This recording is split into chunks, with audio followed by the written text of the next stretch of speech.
Welcome to the Think Fitness Life podcast, mindset, exercise, and nutrition. We're three personal trainers, health coaches dedicated to providing information in all three of these realms to promote critical thinking and assist people in their life practice. My name is Matt Gluckman, and as always, with me are one of my co-hosts, Mike Urso. What's up, Mike? Hey man, how's it going?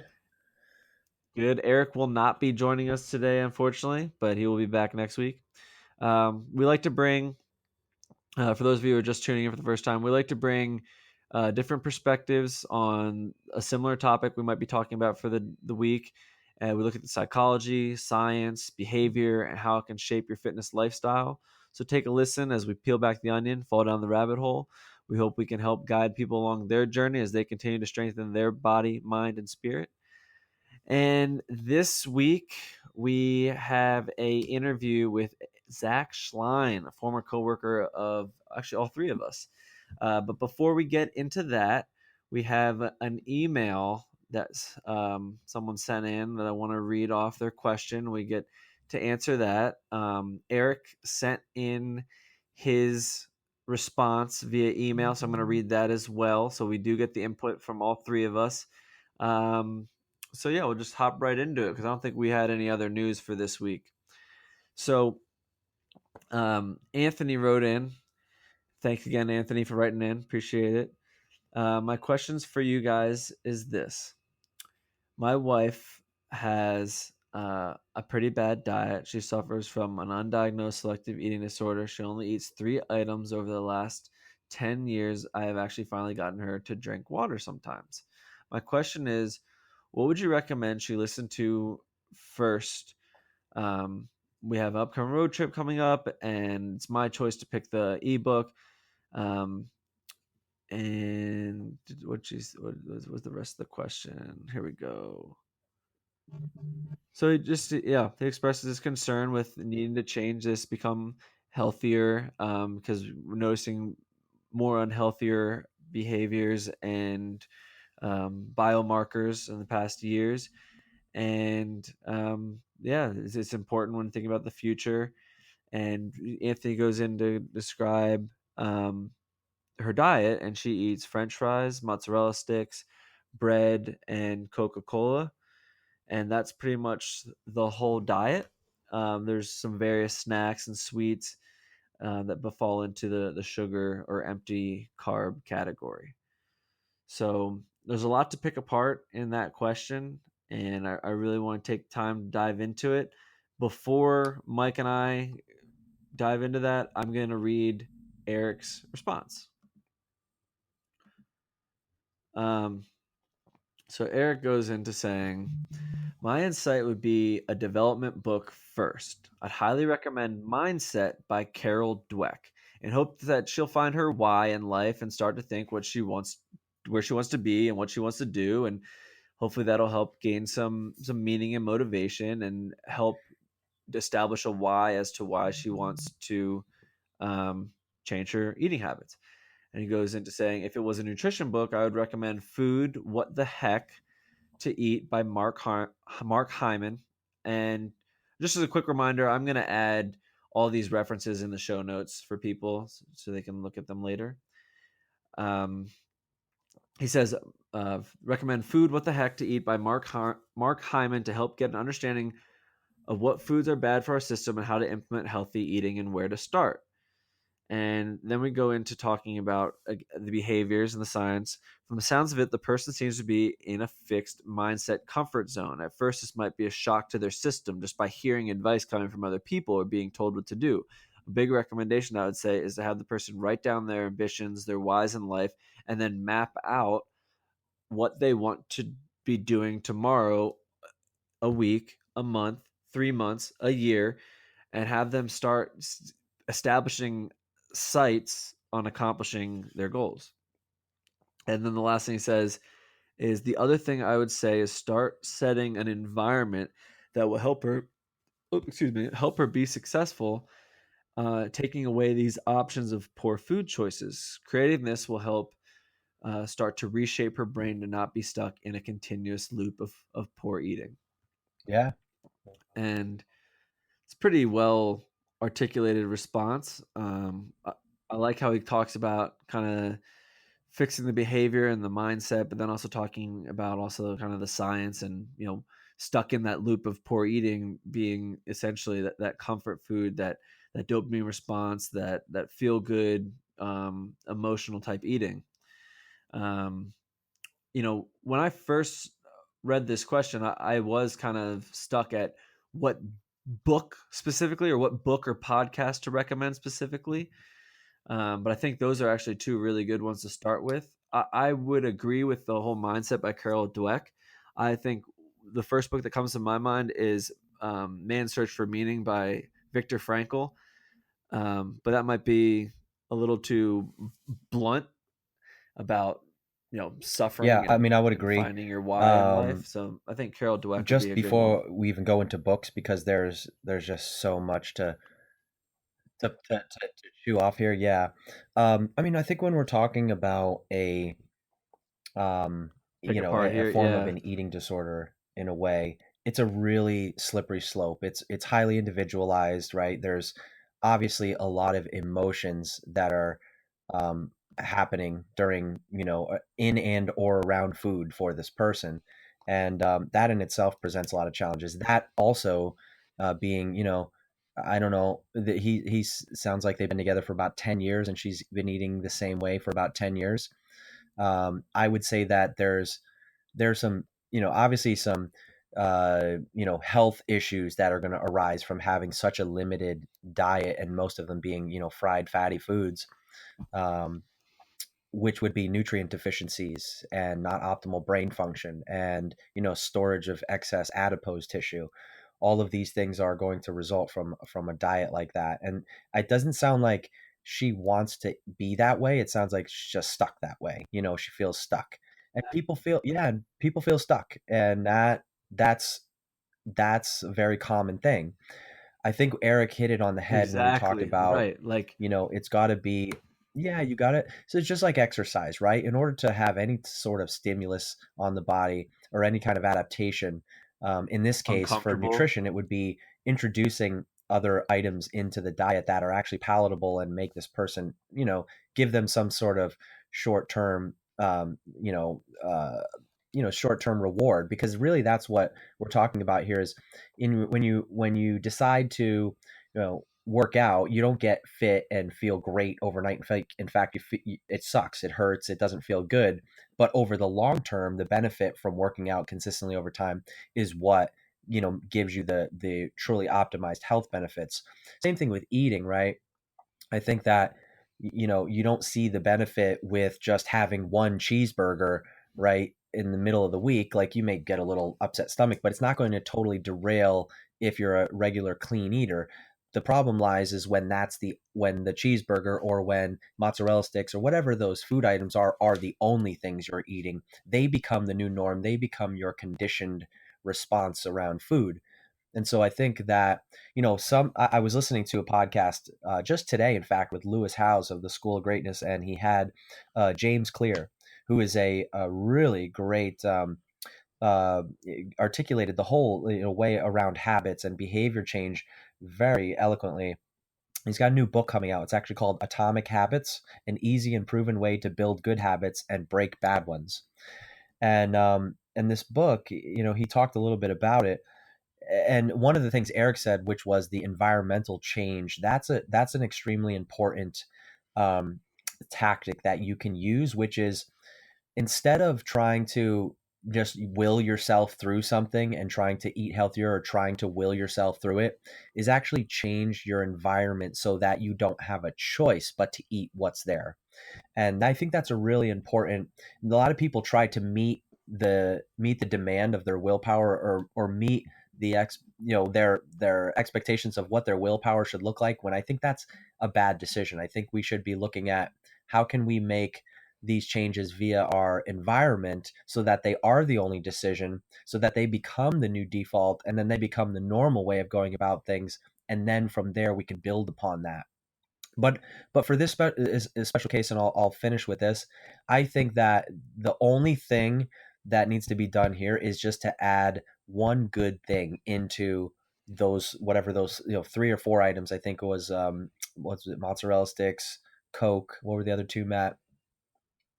French fries and bread, right? So what we have to do is add one item in that's healthy. And I'm saying don't try to remove anything from the diet or break a bad habit, but put in a good French fries habit. and bread. And I think it's a tactic that precision nutrition coaching calls positive displacement, meaning when you add something good in, you actually end up not wanting to derail yourself as much. Plus, you don't have the feeling of depriving yourself of the things that you already are enjoying. And so it's just an additional good habit. And so from there, you can add one habit. Once that starts to stick, you can now start to add more habits. And then some of those bad things will actually start to work themselves out of the diet on their own. And that's really where I would start, was find something that is just even a little remotely healthier. Start there. Just do that. Maybe that's pizza. Maybe that's pizza because pizza is maybe a little bit remotely healthier than those other things, you know, but not that much healthier, but it's just a little bit. And then, okay, then what can we add that's maybe even a little bit healthier than that, right? And just go from there. Yeah, I think you make a really good point about starting to just do better, right? That's all you have to do is try to just do plus one than what you did yesterday. And like you said, just kind of it might not be a super healthy option, but it's better than what the previous behavior was like, right? Or the previous diet was like. And I think that's really important because for a lot of people, you tell them, oh, well, just stop drinking the soda, stop doing this, stop doing that. And in this particular case, you can't tell her to stop eating all this stuff. Like it's just not going to work in a sustainable way. It has to be gradual over time and has to be in a way that she's going to slowly kind of see how her body's changing and how she feels and how her brain's operating and how just sort of her body's partitioning energy differently as she goes through changing her diet. And it too often do we um, like focus on the negative side of things, right? Like when you have like a right hip pain, because you need to say turn on your left glute or something. Too many times do we fall into the trap of like just focusing on the right pain too much, and it becomes it grows in our awareness, and instead of focusing on like just building up that left glute feeling, just focus on that left glute feeling, and all of a sudden one day that right hip pain will go away. So I like that approach about just start by picking maybe one thing to add in that is a little bit more nutritionally valuable. um, And another thing too, and I heard this from Aubrey Marcus the other day of On It, and he said, a lot of people don't think of it this way, but choice is a superpower because if I you think think about it, you're only one choice away from turning the whole thing around, right? At any moment in time, all it takes is making a different choice than you made today to turn the whole thing around. It's that simple. Yeah, so and choice, and so much of us default to making the same choice that we made the yesterday, the day before that, the day before that. We make that choice because it's just easy, and yeah, like and it's we're never too conditioned late. to do It's that never too late. because we if in order to not make a different choice, we have to step into the unknown. There's a big what if. But the big question with that is, well, what if it is actually beneficial for me? What if it makes me better? What if Right. I grow from this? And so I think that when you look at it in that way, whereas choice is actually a superpower that we all have, we all possess this superpower called choice, where we can make a different choice whenever we want and get the result that we're at least aimed towards. We may not hit it every time, but we're going to move closer to it because we made that choice, and that choice becomes a superpower for us. Yeah. Yeah.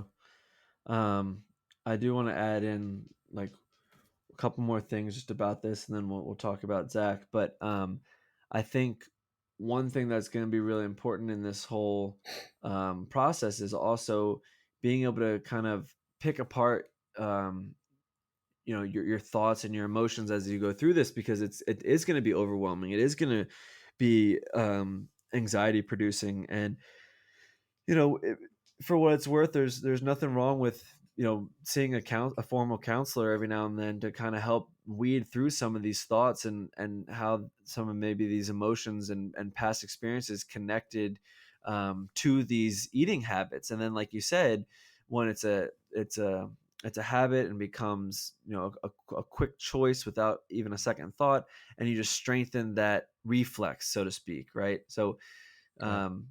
at first when starting to change these habits, you may not notice it, but then later on kind of notice like emotional roller coasters because of just sort of changing the way your habits are. And the other thing I want to kind of end, unless you have something else you want to say, but I was going to say a quote comes to mind actually for this particular case, because I think what happens is we get stuck in the contemplation stage. We know what we should do. We know that we want to get better, but it's like almost so overwhelming to even start. And this quote by Marcus Aurelius is begin, or excuse me, begin. To begin is half the work. Let half the work still remain. Again, begin this, and that will have finished. And the point is basically like it doesn't, you know, you don't have to get it all done right away, right? But it matters about your trajectory, where you're headed. So if you're stagnant, if you're not going to make Yeah, that I choice love it. to at least start on the path, to make little changes, to add in, a little tomato sauce here and Yeah, there, so then you're not going to get anywhere. So just by beginning, just by starting this process, you've adjusted your trajectory, and that goes a long way. All right, cool. Let's talk about Zach a little bit. And and Anthony, I hope that answered your question. We'll respond to you in a formal email with all this stuff written out. Again, we're going to put all these references in our show notes. And for anyone else who has a question like that, please feel free to write us in. It's thinkfitnesslife, all one word, at gmail.com. Thank you. awesome. So yeah, I had an interview with Zach Schlein, and Zach is a personal trainer, as you mentioned before. He's a colleague or former colleague of us three, and Zach is also the founder of a corporate wellness company called Posture Break. Just a little background on Zach. Obviously, he's a certified personal trainer. He's still actively training clients today. Works has worked with Precision Nutrition as a certified coach and kettlebells. He's also worked to become certified in the functional movement screen. So obviously knows his way around the personal training landscape. But Zach, just a little bit about him. He took a little bit of a hiatus, a little bit of a break away from the corporate world into a sales position, and I would say this is around 2015 to.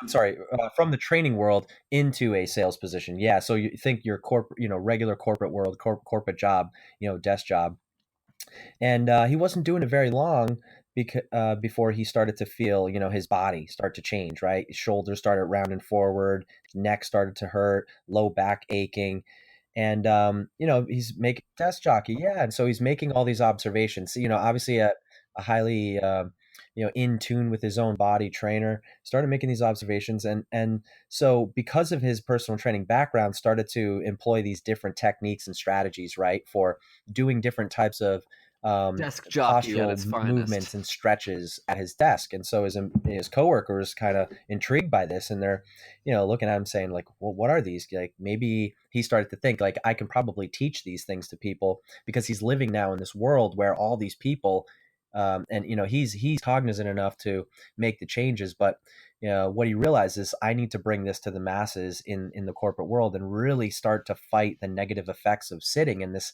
sedentary lifestyle. And so that is what helped spawn the birth of the posture break company that Zach does. And he goes around to different corporations and works with companies doing a little bit of a posture break or a mobility break in the middle of their day, where he takes them through stretches and mobility exercises and teaches them things that they can do at their desk that are very simple, but also very effective for, essentially combating those different, postures and things that people get stuck in throughout the day. So we go into a lot of different posture techniques. He actually describes a couple really good posture techniques that anybody listening can use and does a really good job describing those. We link to his Instagram as well as Facebook pages, so you can see a lot of these if you wanted to look up Zach on Posture Break on social media. So yeah, without further ado, let's listen in. Real quick before we cut to that, I know I heard the little ones in the background, and we got to go soon. But yeah, I just want to say that I just want to add that where we worked was right in the heart of the financial district in Boston, so it was all people who were sitting at a desk for a long period of time, and I feel like the fact that he trained and helped those clients, and then ended up basically in their shoes for a short period of time, I feel like that helps him be much more effective at what he's doing. And I really appreciate him coming on the show. And I look forward to listening to the interview because he's got such good insight. And I love the fact that he's out there empowering people. And like you said, like it's simple stuff, but he's educating it in a way that um, makes sense to people. So I love it.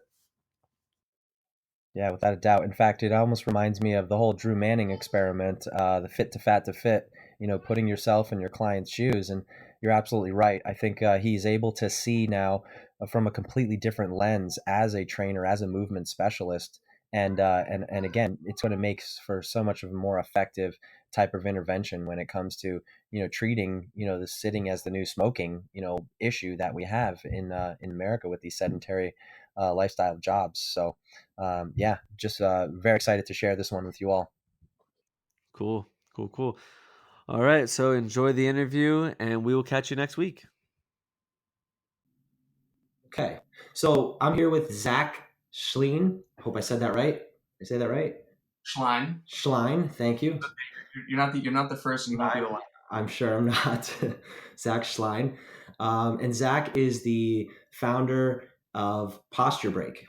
And we're going to dig into a little bit of Zach's background as a personal trainer, as well as why he started his company and who are the types of people that he's trying to bring a change into the workplace with in regards to posture and promoting health and wellness in the workspace. So, Zach, let's just start off a little bit. I'd love to hear kind of about your background as a trainer, and then I know you had a kind of a career change where you went into more of a office job or sedentary type of job and had an epiphany with that. So I'd love to hear kind of like your story about that whole situation and how you got involved in just paying attention and being more aware of posture. Sure. So thanks for having me on, Mike, and everybody else over there.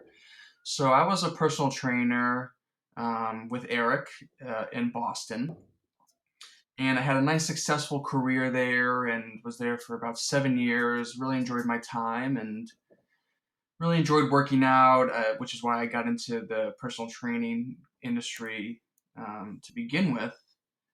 I love working with people. I love connecting with my clients. It was really just an ideal situation for me. I liked being in that whole situation with other like-minded people that like fitness and bouncing ideas off each other. And it was really just an awesome place to work in my 20s. And so after a solid 7-year career there, one of my clients approached me and said, "Hey, Zach, you're doing great at this fitness thing. I think you could be super successful in a sales role," and that was in a corporate environment. And so I'm like, "All right, I want to give this a shot." At all my clients were in the corporate world, and I wanted to see what it was all about. So I started this corporate job, and it was my job to cold call and cold email and try to get clients working for me. And it was a grind. Personal training can be a sales grind Yeah, too, yeah. but this was a real grind. Cold calling. I don't know how many people out there have actually done it before, but it's tough. But somewhere along the lines, not too far into my corporate career, I really started to How long were you in feel it at my that point, Zach? body breaking down. And it was probably within the first week I was really cognizant of it. I mean, I haven't sat down for 7, 8 hours a day just on a. Well, right. Yeah, Yeah, you're going from a job where you're primarily standing, right, working with your clients in the gym environment, and then going to a place where you're sitting behind a computer with a phone, at a desk. Gosh, I can imagine what your body feels like after wanting to be in motion, and then all of a sudden, you're trying to adapt to, just being static. I thought it was going to be great. I'm like, oh, you get to sit down all day. It's nice and easy. You're not picking up weights on and off, which I never disliked that part. I always liked it. I liked demonstrating exercises for people. I liked giving them weights. It was a physically demanding job. You're standing for who knows how long, personal training, and then you go Yeah. here. I'm like, oh, I'm just gonna be sitting. It's gonna be nice and relaxing. But I noticed that my joints just didn't feel good. My body didn't feel good. I noticed my neck, my head protruding forward, my shoulders were rounding forward, my low back was getting a little cranky. And I was just really cognizant as it was. I mean, this was 2015 when I started this job. And sitting as the new smoking, that phrase had become Right. popular, but I don't think it is as popular as it is now in 2018. So I started just employing these personal training strategies and techniques during the day just to really just mitigate the negative effects of sitting. Like what kind of stuff were you doing?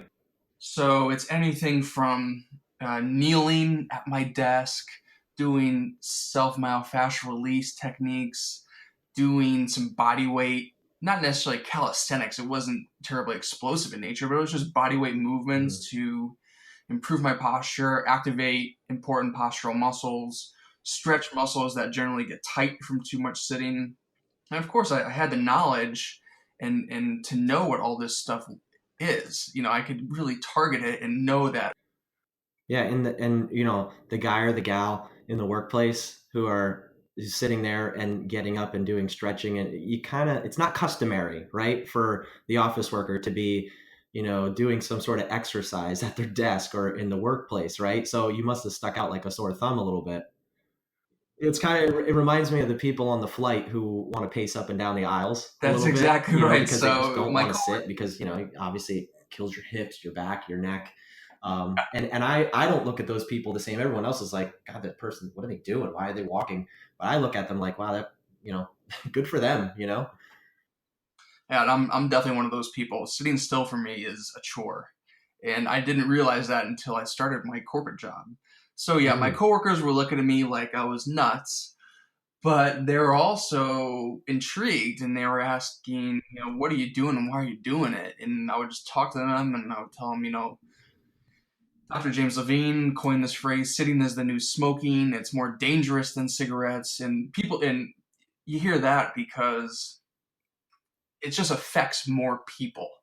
It's not that sitting is more right. life threatening than smoking. It's just the mere fact that a larger volume of people sit down Right. every day Yeah. than smoke.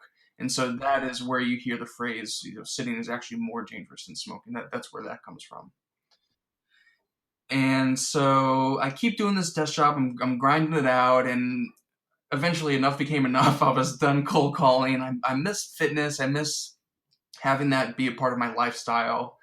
And so I wanted to get back into training, but I also wanted to start this company where we teach office workers how to navigate the physical aspects of their job or lack of physical aspects of their job.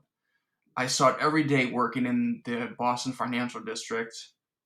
These people who had been working over a desk for 20, 30, 40 years, and their bodies just become a mess.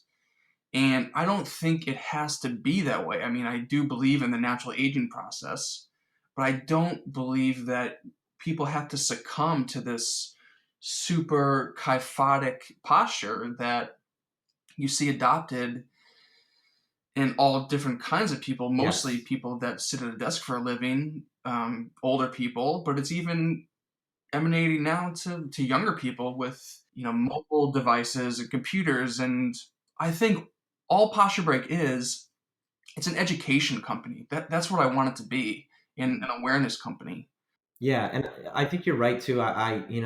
to your point, and for those who don't know what kyphotic means, it's simply just kind of like that rounded shoulder forward shoulder position where it's like almost like a humpback, like where gravity just takes over time, and your trunk starts to kind of slump forward a little bit, and you have that little bump on your upper back muscle, and really the muscles of the upper back get stretched long, and the muscles in the front of the body, like the pecs, the anterior shoulder, it gets all kind of tight, and so now the neck pain starts to creep in, and again, to your point, it's about sitting in one static position. It's about being rigid for too long, as opposed to exploring the different capabilities of what our body's able to do, or just the opposite movement of what gravity typically pulls you into.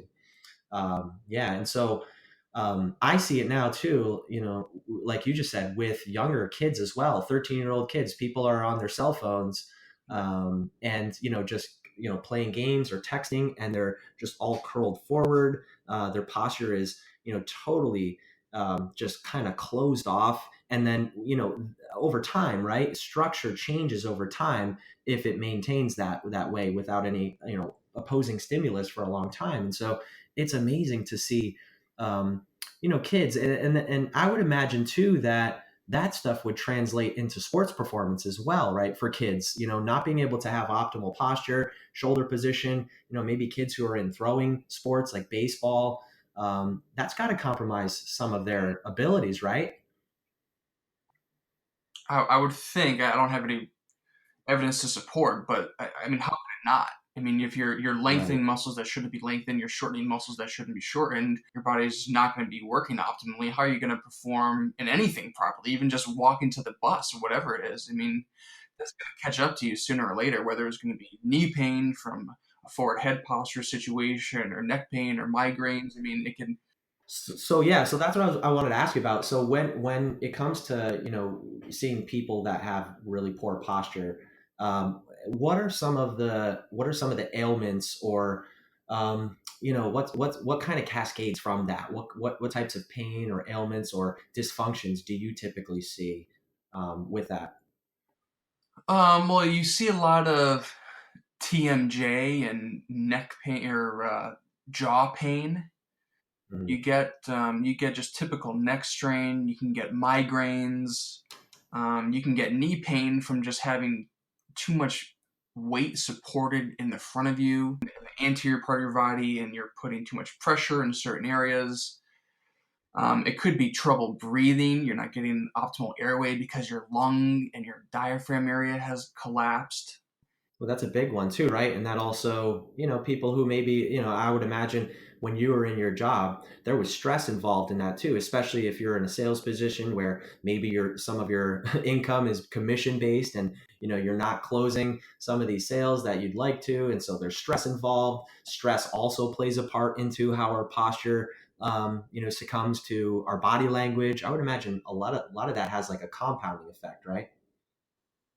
Absolutely, 100%. And I'm sure that you guys talk about this in your podcast. I mean, health and fitness is a holistic approach. There's not one thing that is going to make you an ultimately healthy person, but stress, that's a huge part of any kind of performance. Yeah. Yeah, I remember watching a TED talk a few years ago, a woman by the name of Amy Cuddy, and she is a body language expert, and she talks about power posing versus getting into a pose where you are kind of slumped forward into that kyphotic desk worker position that we were just talking about, and how that actually changes your perception of yourself or your confidence in that moment. And so, you can change how you feel just by changing your posture. And so I would imagine too, either with some of the companies you work with, or even with your current clients that you're coaching, who do have desk jobs, that when you're trying to tell them to, hey, take a break in the middle of the day and get up and stretch, that must change just their stress levels, as well as, just how they feel from an energy standpoint throughout the day. It does, and all my clients tell me, my personal training clients tell me they're much more cognizant of their posture. They're thinking about it more. They're Right. aware. Maybe they didn't even have an idea before that it was happening, and that's my goal, because you're not going to change your posture overnight. It's gonna be a So what? long-term play. And I don't want to emphasize that there's one resting posture that everybody should adopt. Mm. I want people to adopt a neutral posture for their own body, which just means that any one of their joints are not going to be at one extreme end range for an extended period of time. And that might even encompass a neutral position. I don't even think we should be in a neutral position for 100% of the time. We should always be moving. But the problem with that is, how do you accomplish that in this corporate society? I don't even think standing desks are the answer. I mean, the answer could be walking meetings. I mean, there's got to be a whole, which I haven't figured out yet. I don't think anybody has. Other things that you can do to alleviate the fact that people just aren't moving enough. Now, what do you say to people too? Because we've had this discussion before on the podcast of the people or the client who we tell, hey, you need to get up, you need to move around, take a walk to the water cooler, maybe hit the stairwell in the middle of the day and do a couple flights of stairs just to stretch your legs so you're not sitting for 8 hours. What do you tell the people who say to you, well, I got a standing desk now at work, and so now I'm just standing all the time? I mean, you kind of just alluded to just standing all the time isn't good either, right? Right. Just like health and fitness, what we just talked about, having a comprehensive, holistic approach is going to be the best way to deal with whatever ailments that you're dealing with. So, having a standing desk, sitting, kneeling, walking, doing some posture break movements, drinking a lot of water so you have to go to the bathroom more frequently. I mean, these are all techniques that people can do to get a little bit more movement. But then that also starts the debate, well, I'm supposed to be focused on my task and working. I don't have time to do all this stuff. Okay, well, how about a treadmill desk? Now, that unfortunately could be costly and bulky and looked down upon in any culture, but that might actually be the best answer. And the thing with the treadmill desk is I did a little bit of research on this. Dr. James Levine, who I brought up earlier, was the person to coin sitting as the new smoking, and he's reportedly the person who invented the first treadmill desk. And so he started walking 2 hours and 15 minutes extra every day at work while at a standing desk. And he found some amazing things. The biggest thing that he found was that he lost 20 pounds in like 3 months or something. So once other people started adopting the treadmill desk, he began hearing all these other fantastic results of people losing weight, people losing 20, 30, 40, even 70 pounds in a year. Wow. People have reported losing weight from walking 2 hours and 15 minutes every day on their treadmill desk.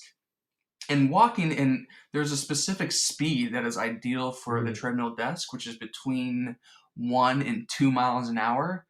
And they've done studies on it that say that it doesn't impede with data entry and kind of fine motor tuning a little bit. It decreases your performance by about 16%. But as far as productivity, they haven't found any decrease in productivity. Well, so, yeah, that was going to be my next question, was about productivity. Yeah, so like I said, like data entry and fine key, data entry with your keyboard and doing things like that, there was a slight decrease in performance, but it's all about what's more important to you, being 16% more efficient in your typing, or do you want to lose a pound every 2 weeks from walking 2 hours and 15 minutes?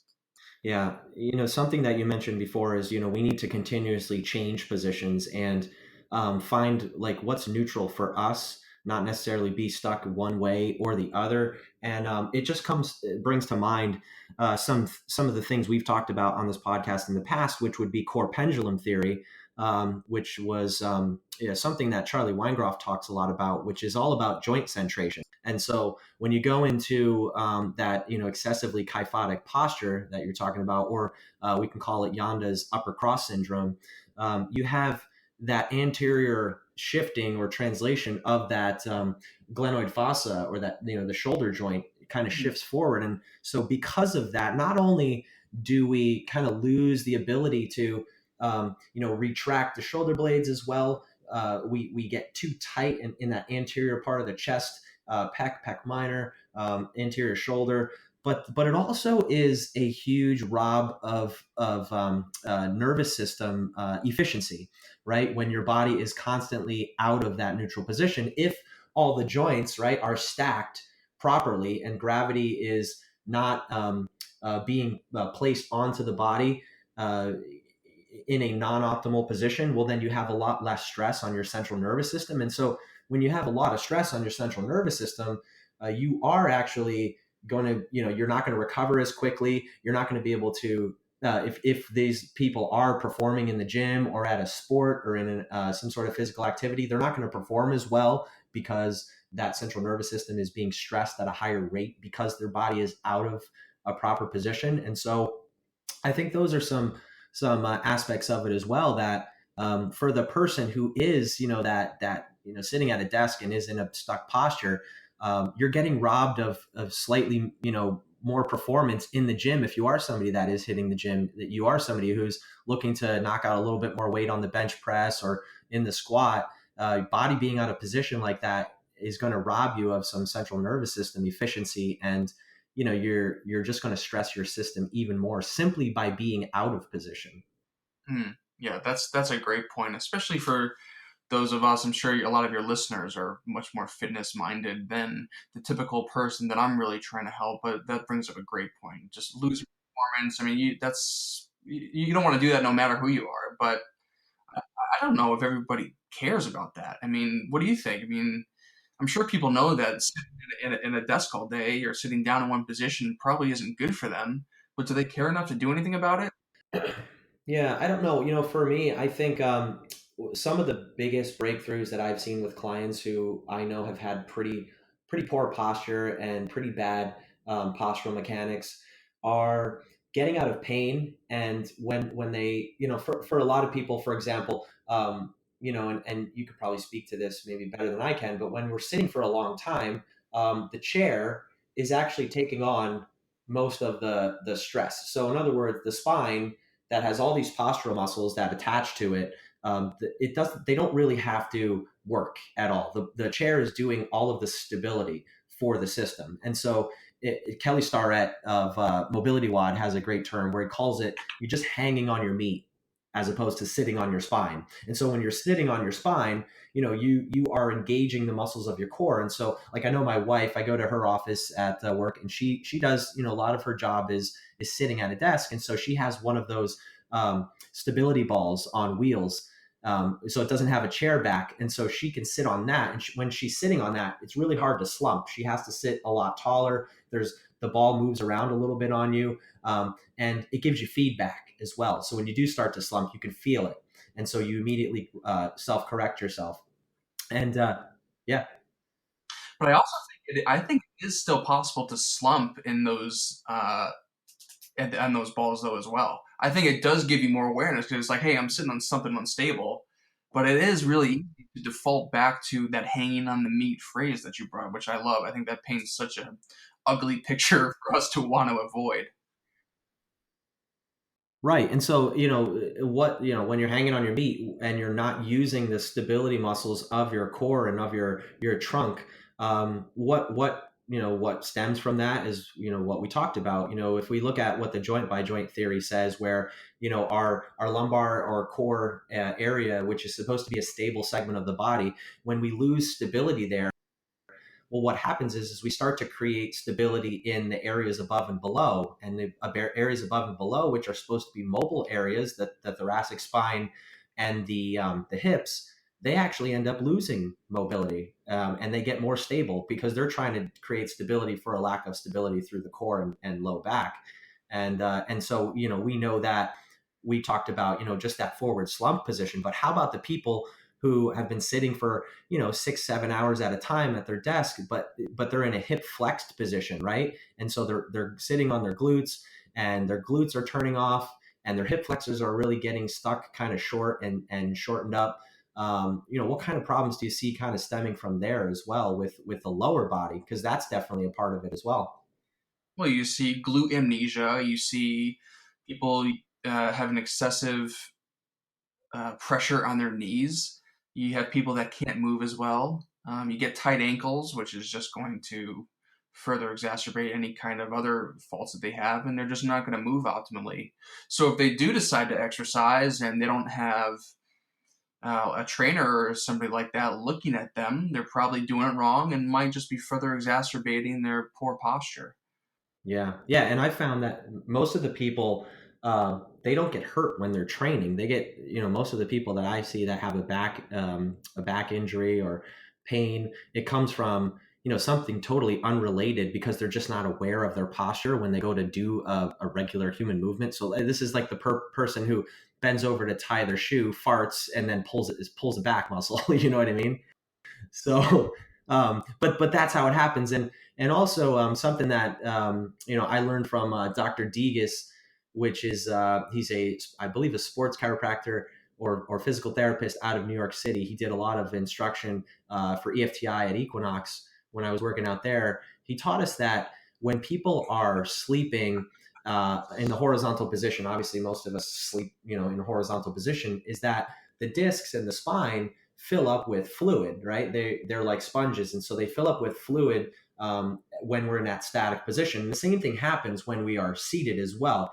And so when you don't have movement or constant movement through the spine, some rotation, some flexion, extension, and some lateral tilting, you end up potentially having a disc herniation, a posterior disc herniation. And most of these disc herniations happen in the morning when somebody has not allowed themselves to warm up. They've just gotten up from bed. They have that fluid in between their discs, and because they haven't warmed up and they haven't slowly squeezed the fluid out of those discs, what ends up happening is they go to do a sudden movement. Maybe they bend down to pick up their shoes to put them on in the morning, and they end up, blowing their back out. And you always hear about it happening early morning with people. And I think that's a big part of why we see these injuries earlier in the day with a lot of people, because there's a lack of movement, and then somebody goes right into doing some sort of movement in the spine that is overly excessive and potentially damaging because of that reason. Yeah, yeah, and you and I started doing in the book "Own the Day" that you recommended to me by Aubrey Marcus. His morning routine, the first thing he does is do 23 burpees. The number 23 has no significance other than the fact that he just likes number 23. But I started implementing the same thing. As soon as I wake up, I do 30 body squats. I do 10 static inchworms because I'm trying to work on my posterior lower body flexibility. And then I'm just ready to go. And maybe, And what kind of difference has that had for you, like in regards to how you feel to start your day versus when you weren't doing it? well, I'll tell you, I stopped drinking coffee, and that's more in line with my intermittent fasting protocol that I've been in for the past 9 months. So I honestly, I feel great. I feel like when I do have coffee in the morning sparingly now, it's like too much. So doing those movements now, it kind of just resets me and gets me into a good, normal, good feeling kind of way to start the day. So I love it. Yeah. Yeah, another point too is our lymphatic system, which is the system that doesn't have like our cardiovascular system, our ventilatory, all these systems have ways to kind of cleanse themselves and clean themselves out, which is involuntary. But the lymphatic system is the one where if we don't have movement and if we don't create movement through the body through different planes of motion and different stress on the system, just hopping in place. If we don't have some sort of movement, we don't kind of prime that lymphatic system and clean ourselves out, and so that can end up cascading into some illness or sickness or injury as well. So really, the message behind that is you got to move. You and that's part of what posture break does. I mean, if people can go on my Instagram page, they'll have a series of movements that you can just do in your work attire that can just get you to move, and that should be used in addition to the things we were talking about earlier: going for a walk, conducting walking meetings, drinking a lot of water. So you get up and use the bathroom. It's a real holistic approach. You have to move. That's great, and I want to link to that as well, so people can check out those movements. If it's something I want to ask you, I'm glad you brought that up. If people were to pick out like two big bang for your buck type of movements that they can do, today. Let's say that they're at work and they're listening to this, or they're headed into work on their commute and they've been sitting in their car, or they know they're gonna be sitting for a while. What are like two quick and dirty type of movements that they can do right away that would probably give them the most bang for their buck? And keep in mind, people are listening here, so you have to be a little descriptive. Right, of course, and I would point them to easily two movements that come to my mind immediately. And the two movements are the split stance yoga plex, which I'll dive into in just a little bit, and then a no money exercise, which very popular exercise in personal training. So the split stance yoga plex, you're standing up in like a split stance position. Your feet are about a foot and a half apart from each other, shoulder width apart. And all you do is you bring your one arm forward, the leg that's back, you bring that arm forward in a upward circular motion. And then once your arm gets totally vertical and you continue bringing that arm around, you turn your upper back a little bit.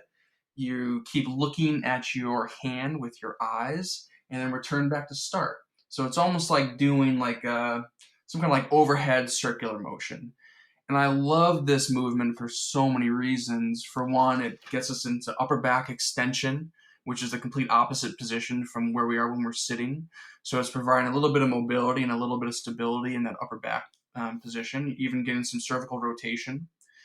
You're also lengthening your hip lines and where your hip flexors are with that back leg, especially. You can even squeeze that Yeah. back glute, and you can refer to my Instagram page, the Split Stance Yogaplex, if you want a better visual cue of what this looks like. And then since you are in the split stance, you're also working on your balance a little bit. You're working on your proprioceptive system and you're strengthening muscles in your feet. And, it also gets you a little bit more in the moment. You're not thinking about whatever it is that you have to do. But you can say that with any of my movements. So I love that split stance yogaplex. I think people could do that in one movement for the rest of their lives and probably improve their posture like that. But also the no money, very simple movement where you're just standing with good posture. You bring your arms up, your hands up at a 90-degree position. If your arms are straight down beside you, you bring them up to 90 degrees. Palms straight, palms are faced up in the air. And then keeping your elbows by your side, you're just going to open up your hands, almost like you're saying, "Where's my money at?" And then you bring them right back together. And that's just going to strengthen the upper back muscles, give you some mobility in the anterior deltoid, in the pec area, and you'll be strengthening important upper back muscles, specifically the rhomboids. I was picturing when you're talking about the no money. You know how you play that hand slaps game where somebody puts their hands on top of yours, and then you have to try to slap the top of their hand. That's kind of the starting position, right? So your elbows are tucked in tight, and it's almost like if you're teaching a kid to catch a ball, like, hey, put your hands out in front of you, and then you're just taking your thumbs and keeping your palms up, and you're pulling them out to the side and trying to point your thumbs all the way behind you as far as you can go, and then bringing your hands back. Yeah, I love that. Yep, exactly. I love those. Yeah, and how long should those two movements take somebody to do? Like if they were just to hop up and take a break to do that. I think like that's all you need. You incorporate some walking, you incorporate those two movements, you incorporate a lot of water drinking. I mean, it could be anywhere. It depends on your time. It's going to be dependent on the person. But I would say anywhere from 30 seconds to 2 minutes. If you could take 30 seconds to 2 minutes 2 to 4 times during your workday, I think it's going to make a big difference in how your body develops over time and even how you feel in the short term by giving yourself a little break of some low intensity movement, where studies have shown that doing low intensity movements such as walking, or I'd even put some posture break movements into that realm, it can improve your energy levels even more so than lying down can for 10 or 12 minutes. Yeah, I love that. And like all in all, just doing that 2 to 3 times like throughout the day, those two movements, I mean, you're looking at maybe 5 minutes maximum of time, and that's kind of broken up, so you're not really missing it if you're doing a minute and a half, 2 minutes here, a minute and a half, 2 minutes there. That's nothing, and it takes you longer to get up and go to the bathroom and come back. And there's a huge payoff just breaking up your day. I mean, it probably increases your alertness as well. I know that, for me, staring at blue light on the computer screen is just, painful in itself. And a lot of people get headaches or tension headaches from that. And part of that is their posture and their necks being strained as well. It's actually not their, the reason they get a headache is because their neck is kind of pulling on those suboccipital part of their head, right? And so, Right. just that in itself can help kind of break up the day a little bit, re-energize you. And I think I like the point where you said do it a couple times throughout the day, because it's about building a habit, right? And building a habit routine. Have you found that it's easy or hard for people to create the new habit of doing that? And because I know, for one, for example, you're a precision nutrition coach as well, which is heavy into habit change, not just in regards to nutrition, but in exercise, in any kind of mindfulness practice. And I would consider this somewhat of a mindfulness practice. Where do you see that in regards to your clients or people you've worked with? Do they struggle with trying to find the habit of doing this, or what are some hacks for maybe creating more awareness to kind of trigger them to remind themselves to do this throughout the day? Yeah, I think definitely people have trouble implementing this. There's a stigma with doing a movement like this in the middle of a workday in a professional environment where you're wearing professional clothes. You don't want them to get out of place and out of order, and just the fact that you'll be standing up doing some you know unorthodox looking movements in a whole world of cubicles. So that's a hard thing to try to implement. Hopefully, Posture Break is changing that one posture break session at a time. But then some little hacks that you could do is set notifications um, to give yourself little breaks. And then also, I just think the people that actually care about it, they're going to take things into their own hand and do it. Whereas other people, it just they don't care. Why do people still buy cigarettes? You're buying cancer. Why are you doing this? So there's some behavior that we just can't explain, and people not caring about their posture and how their body performs is one of those things. Right. Well, yeah, you're absolutely right, and I think we've seen that it's really hard to get people to conform to an idea when they've been doing something a certain way for such a long time. But what I really like about what you do with Posture Break is when you bring it into a environment of the whole company's doing it, right? Or everyone in this meeting is stopping to do it. We're doing it together, and it becomes more tribal, which I think instinctually, us as humans, we are more tribal creatures, and so it's much easier to do something when everyone else is being involved in it, and it's much more acceptable, I guess you can say. I think that's a great thing of what Posture Break brings to that side of it. Do you see that there is less of a stigma with it when you are doing that in the work environment with a room of a boardroom of like 10 to 12 people, for example? They feel more comfortable when the whole room's doing it versus somebody trying to break out a split stance in the middle of the cubicle by themselves. Yeah, 100%. But you still get people that are uncomfortable even doing it in that team setting, and there's nothing I can do, I think, to kind of change their mindset about that. It's just they're if they do implement some of these things, and hopefully in 40 years, they're not going to succumb to the sitting disease, kyphotic posture that we see so many people adopt at this point. So there is still a stigma even while I'm doing it, and I get eye rolls, and I've learned just to address them and say, there's some things in here that might create some eye rolls. So it is better for me just to be honest and get it out of the way and kind of break the ice a little bit, and people get a little bit more relaxed after you say that. Yeah, but I think there is a big trend we're seeing in bringing more health and wellness into the workplace. I think that companies now are realizing that, the work productivity can actually be increased as opposed to letting people just work through breaks and become tired and their posture suffer and, then become more stressed, and instead have them take a break, and do some movements like this to create more of a positive kind of health environment within the workplace. And I think that there is a trend that's moving in that direction. I think I'm reading a lot about companies who are doing a lot more investing into their employees because they are realizing that it does increase productivity when you have an employer who is looking out for your health and well-being and providing types of services like this, and they're really not expensive for employers either, especially at scale like that. I can't imagine what the cost per employee would be to have some sort of um, you know um, some sort of program implemented in the workplace like that. But I would imagine that the return on the type of work that could be performed, for that small cost is probably in the employer's benefit, right? For sure. I mean, you get more productive employees. You get people showing up to work more often because they don't have some of these musculoskeletal injuries that may happen from too much sitting. You also get an environment of having employees thinking that their employers actually care about them too.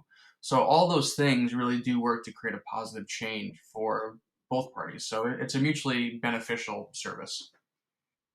That's awesome. Zach, I definitely want to wrap up here in just a few. And so, one thing I'm curious too, I definitely want to put out, for one, where people can connect with you in a moment. But just before we get to that, what would be, if I were to ask you, like, what's one, kind of performance hack or performance strategy that people can implement that would, take their performance, to another level, whether that be the worker, the person who is in the gym, working out. Do you have kind of like a strategy or a big picture idea that you feel, and you can go anywhere you want with this. It doesn't have to be posture related, but is there one kind of performance strategy that you feel, if you wanted to throw a message out there to people that, hey, this one thing can upgrade you as a person right now, what would that be for you? Yeah, I think that's an easy one. For me, the thing I would say is diaphragmatic breathing. You get, if you get people breathing, it could help shoulder pain, it can help shoulder performance, it can help your digestive system, it can help your energy levels, it can help your performance, it can help your mood, it can help your posture sitting at your desk, it can help how you think, it can improve your cognitive performance, it can improve your cardiovascular performance. I think that's something that is probably way overlooked in the general population as far as their fitness goes. But I know when I started focusing on my breathing, whether it's during my workouts, during work, during my training sessions, during my client training sessions, when they improve their breathing, their core is going to fire more effectively, their performance will be increased, their cardiovascular system will increase. Um, I think, for no question, it's breathing properly and utilizing your breathing mechanics. I mean, can you expand on that and what you found with people? Yeah, I was so I actually I've been going back and forth with both Matt and Eric, and they're gonna love hearing this because just this morning we were talking about, there's some research out there that shows that you can increase your EPO levels by doing breath holds because it does, so basically controlled breathing, right, or a form of controlled breathing. It basically upticks your CO2, which means your bone marrow then has to release more red blood cells into your system. It tricks your brain into thinking it's hypoxic, and so it actually increases your EPO levels for a small amount of time after you do your couple series of breath holds. And we were talking about it, and we were just saying this morning, if there was one biohack that we feel like can give people the most bang for your buck, it's controlled breathing. And to all the points you just said, enhancement of performance, reducing anxiety, boosting your immune system, increasing your alertness, helping with insomnia. I mean, for one, developing mindfulness and lowering stress levels, that's a huge one. There is so many things that you can get out of just focusing on your breath and doing diaphragmatic breathing. I've done a lot of it with my clients. And the best part about it, you don't have to pay a dime for it. It's free. It's 100% free. So, I mean, there are so many different, breathing hacks that you can do, but I love what you said. That was, I mean, so spot on to what we believe and what we preach, and how we practice with our clients as well. So I love it. Yeah, and I also want to also expand from my experience, personal training, clients that have poor breathing mechanics don't perform very well in the gym, or they don't have good movement patterns. And that's what I just see traditionally. People, especially older populations that have never learned to breathe, that totally breathe through their mouth and their neck and their shoulders, they're tighter in their muscles, they're more tense, and they just generally probably have more pain and they just can't move as well. So if it's all those other things we described weren't motivating enough, just moving better and feeling better that you get from improved breathing is another great benefit too. Oh, I love it. I love it. That's just right in line with I think what we believe. So Zach, if there are companies out there or people who want to bring a little bit more health and wellness, and specifically what you offer, which is bringing posture into the workplace and more of an awareness of posture into the workplace. Where can they go to connect with you? Do you have a website, email? Are you on Instagram, Facebook? Sure. So you can see a lot of my content, a lot of the things I discussed here on my Instagram page at Posture Break. You could also go to posturebreak.com. There's a lot of ways to get in touch with me there. You can call, you can email info@posturebreak.com. You can direct message me in Instagram. So really, Instagram is really our main platform. Um, Awesome, man. That's so great. So Zach, man, thanks for doing this. I had a great time and definitely learned a couple things. I'm always even though a lot of these topics come up a lot of times, it's always great to just discuss them because there are things that a lot of times we forget. We probably forget more than we remember. So it's really great to bring this up, and I think there's some really gems in here for the listener, especially some of those movements that they can do right now, and in regards to creating habits. And then just the morning routine stuff I think is just going to be a game changer for a lot of people as well. So we'll link definitely to your website as well as Instagram, and love to chat with you again at some point. So thanks, man. Always enjoy our conversations, Mike, and thank you so much for having me on. I really appreciate it. You got it. Take care, man.